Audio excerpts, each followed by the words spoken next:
Hello guys. तो आज मैं अपने नए लेक्चर के साथ। तो गाइस, कल हम लोगों ने कहाँ पे फिनिश किया था? Physically acceptable wave function. मैंने कल आपको बताया था ना, कुछ ऐसे वेव फंक्शंस होते हैं जिनमें कुछ क्या मतलब इनफैक्ट सारे वेव फंक्शंस ऐसे होते हैं जो कुछ ऐसी कंडीशंस होती हैं जिनको उन्हें सेटिस्फाई करना ही होता है। तो मैं अब वो कंडीशंस यहाँ पे लिख रही हूँ। Wave function must be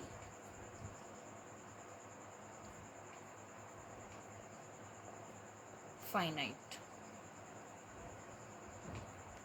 in whole space. मतलब आपका जो वेव फंक्शन है वो हमेशा फाइनाइट होगा इंटायर स्पेस में। ठीक है, minus infinity two plus infinity, ये हमने लिखा है इन वन डायमेंशन। और अगर हमें इसे थ्री डायमेंशन में बनाना है तो हम माइनस इन्फिनिटी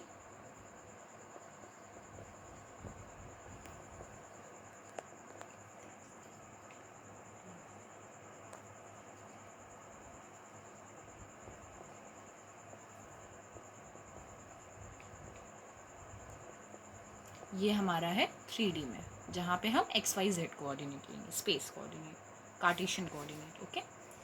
सो जो हमारी सेकेंड कंडीशन होती है गाइस, वो ये है कि psi must be single valued in whole space. Psi हमेशा हमारा सिंगल वैल्यूड होनी चाहिए, मल्टी वैल्यूड फंक्शन नहीं होना चाहिए।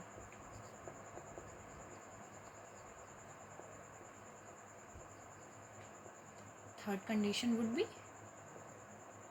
psi must be continuous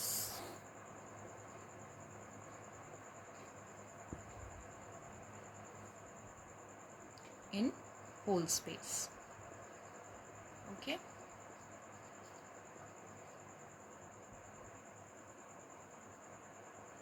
they were psi देवर x, ये हमारी फोर्थ कंडीशन है जिसमें हमें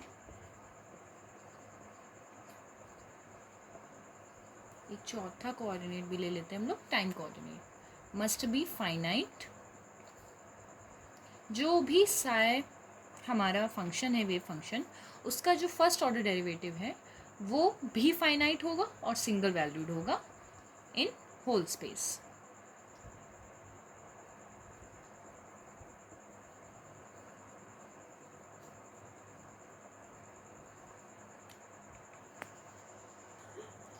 हमारी फिफ्थ कंडीशन है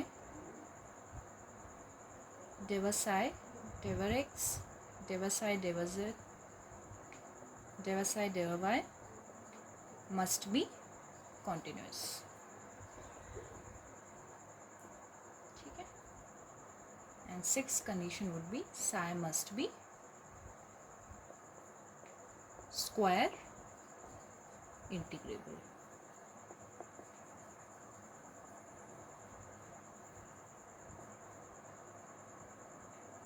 Means if minus infinity to plus infinity f of x dx is finite, so fx is integrable. अगर हमारा इस फंक्शन का इंटीग्रेशन एक फाइनाइट वैल्यू आती है तो हम क्या बोलते हैं कि fx is इंटीग्रेबल। और बस अगर हम इस इंटीग्रेशन का मोड स्क्वायर ले लेते हैं डीटा ओ, तो वो फाइनाइट आ रहा है, तो इसको भी हम बोलेंगे कि psi इज स्क्वायर इंटीग्रेबल। ठीक है।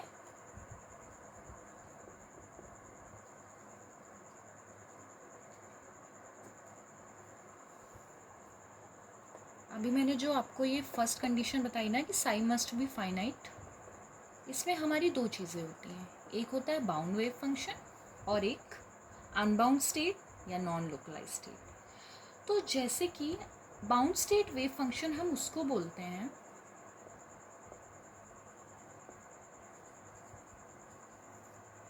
अभी आगे चल के आप पढ़ोगे ना, जैसे कि हमारे कई ऐसे वेव फंक्शंस हैं जिनके बारे में हम पढ़ेंगे और उनको डेराइव करेंगे, जैसे कि 1D potential box, harmonic oscillator, potential barrier, step potential. तो उसमें हम ये देखेंगे कि कौन से वेव फंक्शन है, किस सिस्टम का वेव फंक्शन बाउंड बन के आ रहा है और किस सिस्टम का वेव फंक्शन अनबाउंड बन के आ रहा है। तो बाउंड स्टेट वेव फंक्शन हम उन्हें बोलेंगे एस्पिरेंट्स जिनमें x y z tends to plus minus infinity. तो अगर wave function tends to zero है तो वो वेव फंक्शन हमारे बाउंड स्टेट वेव फंक्शन बनते हैं, और इसका दूसरा नाम होता है लोकलाइज्ड वेव फंक्शन।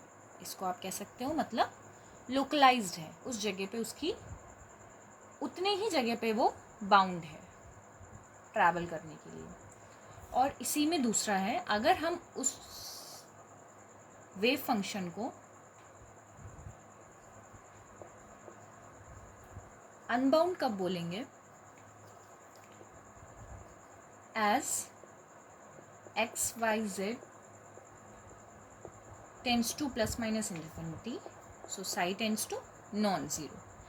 अगर हम एक्स वाई जेड अपना प्लस या माइनस इन्फिनिटी पुट करते हैं तो जब साई नॉन ज़ीरो बताता है, ऐसे वेव फंक्शन को अनबाउंड वेव फंक्शन या नॉन लोकलाइज्ड या स्कैटरिंग स्टेट वेव फंक्शन कहते हैं। ठीक है। अच्छा, एक चीज़ और है जो हमने अभी आपको ये बताया था ना कि डेवर्साई, मतलब अगर हमारा वेव फंक्शन इन 3 डायमेंशन और उसका हम फर्स्ट ऑर्डर डेरिवेटिव लेते हैं, तो वो हम कब चेक करेंगे कॉन्टिन्यूस, हमें पता होना चाहिए जब ये पोटेंशियल जो दिया है, अगर वो पोटेंशियल कॉन्टिन्यूस तभी होगा इफ पोटेंशियल इज फाइनाइट। मतलब अगर v की वैल्यू फाइनाइट है, पोटेंशियल एनर्जी जिसको हम शॉर्ट फॉर्म में पोटेंशियल बोलते हैं as you know, so continuous ही तभी होगा, वरना कॉन्टिन्यूस चेक करने की कोई ज़रूरत नहीं है, कोई नीड नहीं है आप लोगों को। Okay, continuous if potential is finite, otherwise discontinuous if potential is infinite. ठीक है, तो आप ये नोट कर लेना, आपको पता ही है। अब मैं आपको कुछ एग्जाम्पल सॉल्व कराती हूँ, इन कंडीशंस को हम पुट करके देखते हैं कि ये कैसे सॉल्व होंगे। जैसे हमारा पहला वेव फंक्शन है psi x is equal to a cos k x. अब हमें इसमें ये बताना है कि ये फंक्शन फाइनाइट है कि नहीं। उसके लिए हम क्या चेक करेंगे कि Sai x should be finite. तो हमें पता है कि कॉस के एक्स की रेंज या कॉस के साथ कोई भी एंगल हो तो कॉस थीटा आप जानते हो कि उसकी रेंज -1 to +1 होती है। तो यहाँ ए जो कुछ भी होगा वो कॉस के एक्स की रेंज को क्या बना देगा, -a to +a। So that means कि साई एक्स इज फाइनाइट। अगर मैं आपको दूसरा एग्जांपल दूँ, Sai x is a e minus alpha mod x. तो आपको पता है कि अगर हम x की value plus minus infinity put करेंगे तो हमारा ये वेव फंक्शन किस तरफ टेंड होगा, क्या बन के आएगा। यहाँ x की वैल्यू प्लस इन्फिनिटी पुट करूँगी तो भी वो e to the power minus alpha into plus infinite से e to the power minus infinite बनेगा, और अगर मैं माइनस करूँगी तो मॉड के अंदर वो भी प्लस ही होता है। तो आप दोनों वैल्यूज़ रखोगे तब भी ये e to the power minus infinite बन के ही आ रहा है। और a into e to the power minus infinite क्या होता है, इट इज़ ज़ीरो। तो x की वैल्यू प्लस या माइनस इन्फाइनाइट रखने पे हमारा जो वेव फंक्शन है वो ज़ीरो आ रहा है, तो इट इज़ फाइनाइट। तो आपको मैं यहाँ पे एक ट्रिक बताना चाहूँगी, अगर x की कोई भी फाइनाइट वैल्यू होती तो भी ये फाइनाइट आता। ठीक है, जब भी एक्सपोनेंट को हम फाइनाइट लेते हैं तो एक्सपोनेंशियल फाइनाइट ही आता है। ठीक है, तो ये वेव फंक्शन भी कैसा है, फाइनाइट। ओके, अब हम चेक करेंगे अपनी दूसरी कंडीशन, उससे रिलेटेड एक एग्जांपल कि following function is single valued और नॉट। इसके लिए मैं आपको एक क्वेश्चन देती हूँ, Sai x is equal to plus minus √2 mod x. ठीक है, ये आपका होमवर्क है, इसको आप घर में सॉल्व करना। ठीक है, मैं एक दूसरा करा के बताती हूँ, मैंने थोड़ा सा टफ वाला दिया है, मैं आपको देती हूँ Sai x is a x square. अब आप यहाँ देख लो, आप खुद चेक कर सकते हो, एक्स की आप कोई भी वैल्यू रखो, आपको एक ही फंक्शन की एक ही वैल्यू तो मिल रही है। चलो एक्स की कुछ भी रख लेते हैं, let x is equal to -5। तो क्या मिलेगा, a इंटू -5 का square, that is 25a। So it is single value, ये एक सिंगल वैल्यू फंक्शन है। तो आपका जो वर्क है, आपको ये प्लस माइनस 2 मॉड एक्स का सॉल्व करना है कि ये सिंगल वैल्यूड है कि नहीं है। ओके, तो मैंने आपको ये दो जो इम्पोर्टेंट, जिससे तुरंत पता चल जाएगा। अब मैं आपको कुछ एग्जांपल्स कराती हूँ। जैसे ये ग्राफ वाले एग्जांपल्स होते हैं ना, मान लीजिए मुझे एक ग्राफ दिया है, that is x axis, that is Sai x, ठीक है, और ये हमारा ग्राफ ऐसे है। तो जब भी हमें ऐसे ग्राफ वाले फंक्शन में चेक करना हो ना कि फाइनाइट क्या है, तो फाइनाइट देखने के लिए हम हाइट देखते हैं। हाइट मतलब कि वो जो परपेंडिकुलर ड्रॉ करेंगे, अगर वो एक से ज़्यादा पॉइंट पर आपका बाइसेक्ट या इंटरसेक्ट कर रहा होगा तो ये फिजिकली एक्सेप्टेबल नहीं है, क्योंकि ये तो मल्टी वैल्यूड बन गया, सिंगल वैल्यूड नहीं रहा। जैसे अगर मैं इस पर परपेंडिकुलर ड्रॉ करूँ तो ये मेरा कहाँ इंटरसेक्ट कर रहा है, 2 पॉइंट्स पे, ठीक है। तो ये एक मल्टी वैल्यूड फंक्शन हो गया। तो क्या आप मुझे सोच के बताइए, क्या ये फिजिकली एडमिसिबल या फिजिकली एक्सेप्टेबल होगा? नहीं ना। तो कभी भी कोई भी ग्राफ वाले क्वेश्चन में हम हमेशा उसमें परपेंडिकुलर ड्रॉ करके उसकी हाइट को देखते हैं। अब एक सेकेंड एग्जांपल लेते हैं, जैसे कि ये मैंने एक ग्राफ बनाया है, ये आपको पता है कि साइन ग्राफ है ये इन द फाइनाइट रीजन। तो जो ये है, ये फिजिकली एडमिसिबल है या नहीं है? आप देख ही रहे हो, अगर मैं परपेंडिकुलर देखूं तो ये सिंगल वैल्यूड ही तो बता रहा है, इतनी हाइनाइट फाइनाइट ही तो है। तो ये एक फाइनाइट मतलब कि एक फिजिकली एडमिसिबल वेव फंक्शन है, ठीक है। अब मैंने आपको दिया एक तीसरा एग्जांपल, जिसमें हम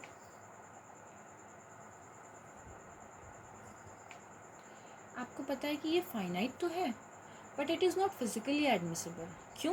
क्योंकि जो इस फंक्शन का फर्स्ट डेरिवेटिव कभी कॉन्टिन्यूस नहीं होता, और मैंने आपको अभी कंडीशंस में लिखाया था ना कि डेरिवेटिव्स शुड बी कॉन्टिन्यूस। वो वेव फंक्शन तो होना ही चाहिए और उसका फर्स्ट ऑर्डर डेरिवेटिव भी कॉन्टिन्यूस होगा, इसलिए ये वेव फंक्शन फिजिकली एक्सेप्टेबल नहीं है। इट इज़ फाइनाइट, बट एक कंडीशन को सेटिस्फाई करने से तो कुछ नहीं होता, आपको सारी कंडीशंस फॉलो करनी होगी। तो ये wave function is not physically acceptable. Okay, तो इतना जो मैंने ये आपको पार्ट कराया, मैंने ये दिखाया कि इसमें कौन से ऐसे वेव फंक्शंस होंगे जिनको हम एक्सेप्ट कर सकते हैं। क्वांटम में हम ये कंडीशंस को चेक करना एकदम मस्ट है। तो अगर मैं आपसे कहूँ कि हमारा ये वेव फंक्शन को कंडीशन को पढ़ के कल आपको रिवाइज करके आना है, अब मैं जो नेक्स्ट टॉपिक कराने वाली हूँ वो मेरा होगा कि हमें प्रोबेबिलिटी फाइंड करनी होगी। मैंने आपको प्रोबेबिलिटी बताई थी ना, finding the particle in region x1 to x2, जो मैंने बताया था कि that is minus x1 to x2 mod psi x, t square dx, और नीचे अगर आपका वेव फंक्शन नॉर्मलाइज नहीं है, और मैं तो कहती हूँ नॉर्मलाइज है या नहीं है, दोनों ही कंडीशन में आप ये नीचे डिनोमिनेटर को रख ही लिया करो। क्योंकि कभी कभी होता है ना कि अगर उसमें क्वेश्चन में नॉर्मलाइज दिया तो बहुत अच्छी बात है, आप फिर कोई दिक्कत नहीं है। लेकिन कभी कभी ना हम लोग भूल जाते हैं, जब नॉर्मलाइज नहीं भी दिया होता तो हम ये डिनोमिनेटर को पुट करना भूल जाते हैं, उसकी वजह से हमारा आंसर रॉन्ग आ जाता है।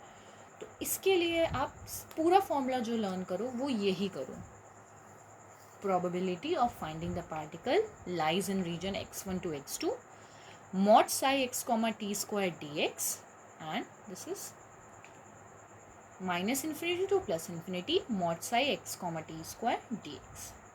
मैंने आपको बताया था अगर नॉर्मलाइज वेव फंक्शन होगा तो ये अपने आप 1 बन जाएगा, तो हमें डिनोमिनेटर को पुट करने की कोई ज़रूरत ही नहीं है, हमारा फॉर्मूला ये हो गया। बट अगर wave function is not normalised तो हमें ये डिनोमिनेटर में पुट करना ही पड़ेगा, जिसकी वजह से हमारी प्रोबेबिलिटी, अगर आपने ये पुट नहीं किया है और wave function is not normalised question में अगर गिवन नहीं है तो आपकी प्रोबेबिलिटी रॉन्ग आएगी, आप गलत करोगे। तो जब भी फॉर्मूला लर्न करो, अच्छा यही होगा कि आप पूरा लर्न करो डिनोमिनेटर के साथ। अब वो नॉर्मलाइज्ड है तो भी आपका करेक्ट होगा, नहीं है तो भी करेक्ट होगा। और वैसे इतना प्रैक्टिस आप करने लग जाते हो कि आपको प्रैक्टिस से समझ आ ही जाता है कि आपका क्वेश्चन अब सही हो रहा है। कितनी बार हम लोग PYQs वगैरह लगा लेते हैं कि हमें इतनी हैबिट पड़ जाती है। तो ठीक है, कल फिर जो मैं आपको कराऊंगी, मैं इन्हीं फॉर्मूले पे बेस्ड क्वेश्चंस कराऊंगी, प्रोबेबिलिटी। मैं ज़्यादा बड़े वीडियोस नहीं बना पाती हूँ क्योंकि मुझे पता है ना कि बच्चा आधे घंटे से ज़्यादा या 20 to 15 मिनट्स ही उसकी कैपेसिटी होती है देखने की। इसीलिए मैं चीज़ों को बहुत शॉर्ट रखती हूँ। अभी मुझे पता है परसों से मैंने आपको बहुत एकदम शॉर्ट ही पढ़ाया है। कुछ ऐसी चीज़ें हैं जो वेव फंक्शन से रिलेटेड बताई, प्रोबेबिलिटी बताया, नॉर्मलाइज कंडीशन बताया, ऑर्थोगोनैलिटी बताई। तो अभी ये जस्ट एस्पेरेंट्स मेरी एक स्टार्टिंग है, मेरा शुरुआत है। अभी मुझे भी इतना आइडिया नहीं है। तो आप लोग मुझे कमेंट्स करके गाइड कर सकते हो, मुझे बता सकते हो कि मैं कहाँ पे कौन सी ऐसी चीज़ें हैं जो गलत कर रही हूँ, या मेरा तरीका या मेरा पैटर्न आपको सही नहीं लग रहा हो। तो कोई बात नहीं, आप मुझे कमेंट्स में बता सकते हो। Okay, so do like my channel, subscribe and share it, and please support me. Okay, spirits, bye bye, good night.